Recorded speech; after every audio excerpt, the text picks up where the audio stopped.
بسم الله الرحمن الرحيم.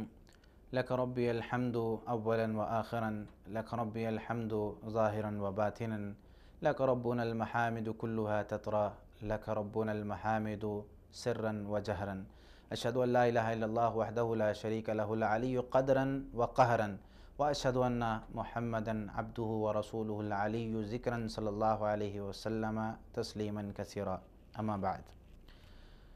ناظرین، عبادت اسلام کا ایک سب سے بنیادی حکم ہے. آپ نماز پڑھتے ہیں اور روزہ رکھتے ہیں، حج کرتے ہیں، زکوٰۃ ادا کرتے ہیں. اس کے علاوہ جب ہم اللہ رب العالمین کی یہ جو فرائض ہم پر ہوتے ہیں ان کو پورا کرنے کے بعد ایک کام کرتے ہیں تو وہ ہماری عام عادات بھی کئی دفعہ عبادت بن جاتی ہیں. عبادت کا مفہوم اسلام میں بہت وسیع ہے. عبادت زبان سے بھی ہوتی ہے، کوئی ذکر اللہ کا کر رہا ہے اس کو بھی عبادت کہتے ہیں. کوئی بندہ اگر زبان کے علاوہ بالفعل یعنی جسمانی طور پر عبادت کرتا ہے، جیسے نماز ہے تو یہ ایک جسمانی عبادت ہے. کئی عبادات کا تعلق دل کے ساتھ ہوتا ہے. کئی عبادات جو ہیں وہ صرف ہمارے ایک طریقہ کار کو کہتے ہیں، اس میں کوئی کام نہیں کرنا پڑتا، صرف ہمارا عام خاموشی سے بیٹھ جانا بھی وہاں پر عبادت ہوتا ہے.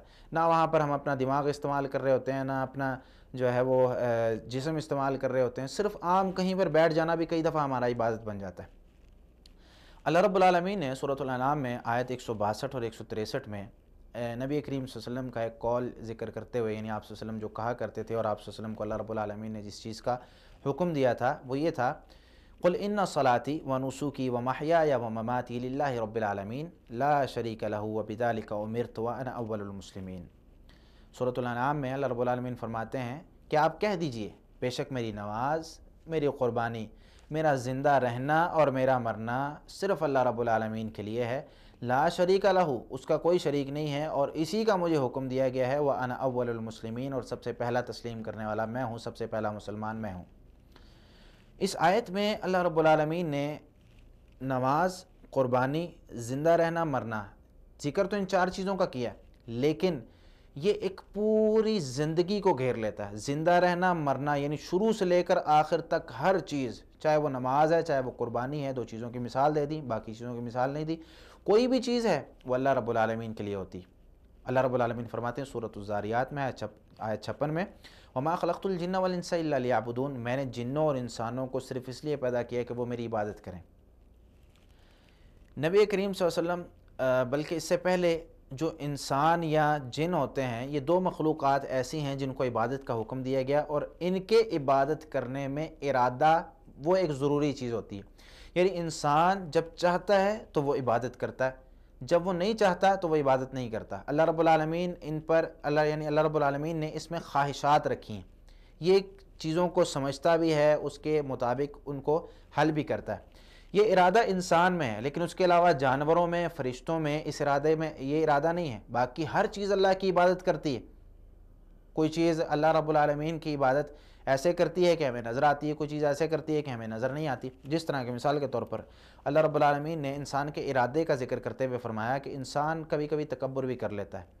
سورہ غافر میں آیت نمبر 60 میں اللہ رب العالمین فرماتے ہیں، ان الذین یستکبرون عن عبادتی سیدخلون جہنم داخرین، بے شک وہ لوگ جو میری عبادت سے بے رغبتی اختیار کرتے ہیں، یعنی تکبر کرتے ہیں، سیدخلون جہنم داخرین، وہ اوندے منہ جہنم میں داخل ہوں گے.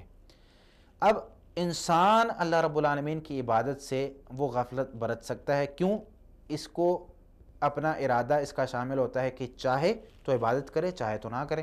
لیکن اللہ رب العالمین کو پسند کون سا بندہ ہے؟ جو عبادت کرے.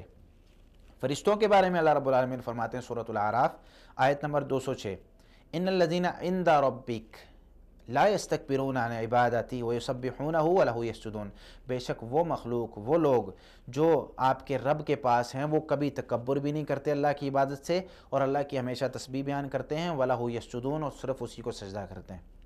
فرشتوں میں ارادہ، فرشتوں میں خواہشات نہیں ہیں. فرشتوں کا صرف ایک ہی مقصد ہے اور وہ اللہ کی عبادت ہے. باقی مقاصد کے لیے اللہ رب العالمین نے فرشتے مقرر کیے ہیں، جو ان کا کام ہے وہ کرتے ہیں، لیکن اس کے ساتھ ساتھ اللہ کی عبادت کرتے ہیں. ان میں خواہشات نہیں ہوتی. لیکن انسان میں خواہشات ہوتی ہیں تو انسان خواہشات کے ساتھ اللہ کی عبادت کرتا ہے. تو یہ ارادہ بہت بڑی چیز ہے.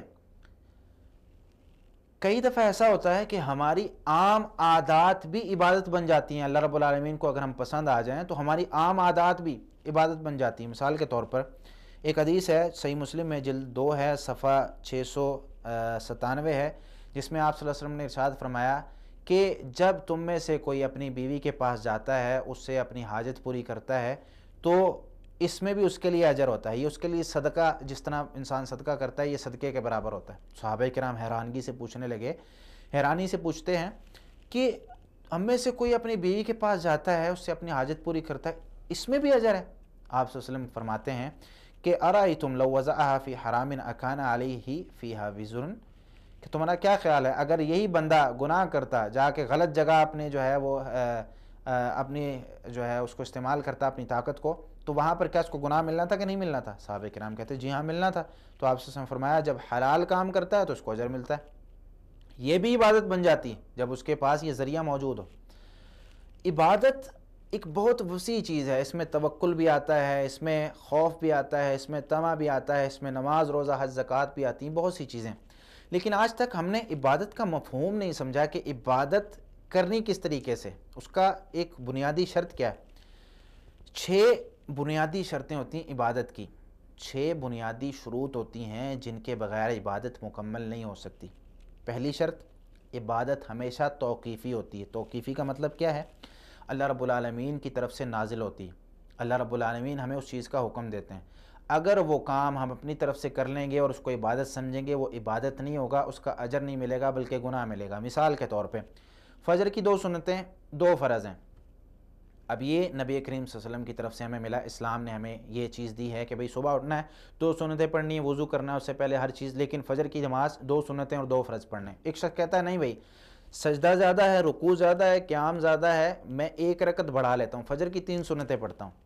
اب ایسے شخص کے بارے میں آپ کیا کہیں گے؟ یہ اچھا کام کر رہا ہے، اس کی نظر میں بے شک اچھا ہو، سجدہ زیادہ ہے، رکوع زیادہ ہے، قیام زیادہ ہے، ہر چیز زیادہ ہے، لیکن اللہ رب العالمین کے حکم کے مطابق نہیں ہے، نبی کریم صلی اللہ علیہ وسلم نے بتایا نہیں ہے، تو وہ عبادت نہیں ہوگی، اس کو بدعت کہیں گے اور وہ غلط ہوگا۔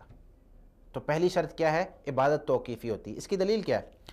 سورہ ہود میں آیت 112 میں نبی کریم صلی اللہ علیہ وسلم ارشاد فرماتے ہیں، اللہ رب العالمین نے ارشاد فرمایا فاستقم کما امرت ومن تاب معک ولا تطغوا۔ یہاں پر حکم ہے فاستقم کما امرت، استقامت ایسے اختیار کیجئے جیسے آپ کو حکم ہے، نہ ادھر جانا ہے نہ ادھر جانا ہے۔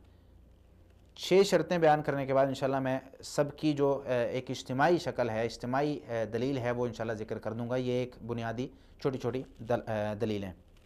دوسرے نمبر پر عبادت خالصتاً اللہ رب العالمین کے لیے ہو، اگر کسی اور کے لیے ہوگی یا اس میں شرک پایا جائے گا تو وہ عبادت قابل قبول نہیں ہوگی۔ مثال کے طور پر ایک بندہ نماز پڑھتا ہے، لوگ دیکھ رہے ہیں تو اچھی پڑھتا ہے، لوگ نہیں دیکھ رہے تو جلدی جلدی پڑھ کے 4 سجدے کر کے چلا جاتا ہے، صرف فرض پڑھ کے چلا جاتا ہے، لوگ دیکھ رہے ہیں تو سنتے بھی ادا کرتا ہے۔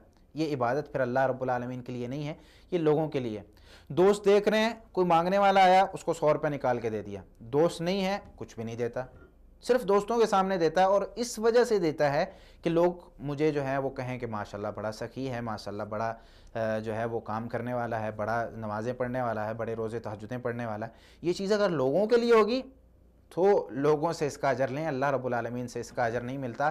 نبی کریم صلی اللہ علیہ وسلم فرماتے ہیں جو بندہ عمل کرتا ہے میرے ساتھ کسی اور کو شریک ٹھہرا لیتا ہے، اس میں کیا ہوتا ہے؟ ترکتہ وشرکہ، میں اس کو اور اس کے شریک، اس کے عمل کو، دونوں کو چھوڑ دیتا ہوں، اس کو، اس کے عمل اور اس کے شریک، پھر وہ اپنا اجر اس سے مانگے۔ اس میں تیسرے نمبر پر جو شرط ہوتی ہے وہ ہے نبی کریم صلی اللہ علیہ وسلم کا طریقہ۔ آپ صلی اللہ علیہ وسلم کا اگر طریقہ نہ ہو تو اس میں جو ہے وہ عبادت قابل قبول نہیں ہوتی۔ لقد کان لکم فی رسول اللہ اسوۃ حسنہ، سورہ احزاب کی آیت نمبر 21 میں، کہ تمہارے لیے رسول اللہ صلی اللہ علیہ وسلم کی زندگی اسوہ حسنہ ہے۔ چوتھی جو شرط ہے وہ ہے اللہ رب العالمین کی محبت اور اس کے لیے اپنے آپ کو جھکا لینا۔ اگر اللہ رب العالمین کی محبت نہیں ہے، صرف ہم کہہ رہے ہیں کہ بھئی بس عبادت کرنی ہے، اور محبت نہیں ہے، چاہت نہیں ہے، طمع نہیں ہے، محبت کریں لالچ کے ساتھ کہ میرا اللہ مجھ سے راضی ہوگا، اس لالچ کے ساتھ کہ مجھے جنت ملے گی، اس لالچ کے ساتھ کہ اللہ رب العالمین مجھ سے راضی ہوں گے، یہ لالچ نہیں ہے، یہ محبت نہیں ہے، تو میرے بھائی وہ عمل نہیں۔ 5ویں شرط ہے کہ عبادت جو ہے وہ شروع سے لے کر آخر تک، یعنی بلوغت سے لے کر موت تک جو عبادات فرض ہیں وہ موت تک فرض ہوتی ہیں۔ نماز مثال کے طور پر اگر بلوغت کے بعد فرض ہوتی ہے تو وہ موت تک فرض ہوتی ہے۔ اللہ رب العالمین فرماتے ہیں سورہ حجر کی آیت 99 میں، وَاعْبُدْ رَبَّكَ حَتَّىٰ يَأْتِيَكَ الْيَقِينُ، اپنے رب کی عبادت کریں حتیٰ کہ آپ کو موت آ جائے۔ چھٹی اور بنیادی شرط یہ ہے کہ عبادت میں یہ 6 چیزیں لازمی ہونی چاہیے۔ پچھلی 5 شروط کے ساتھ یہ 6 چیزیں عبادت میں، یعنی شریعت کے ساتھ ان چیزوں کی موافقت ضروری ہے۔ سبب، جنس، قدر، کیفیت، زمان، مکان۔ کیا مطلب؟ عبادت کا سبب پتہ ہو، ہم کس سبب سے یہ عبادت کر رہے ہیں، اس کی جنس پتہ ہو کہ عبادت یہ جو ہے اس کی جنس کیا ہے، یہ نماز ہے، روزہ ہے، حج ہے، زکوٰۃ ہے، اس کی جنس پتہ ہو، ٹھیک ہے۔ اس کے بعد اس کی قدر، اس کی مقدار پتہ ہو کہ نماز پڑھنی ہے تو کتنی تعداد پڑھنی ہے، روزہ رکھنا ہے تو کتنی مقدار میں، کتنی تعداد، کتنے وقت سے کتنے بجے تک رکھنا ہے، اس کی کیفیت، طریقہ کار۔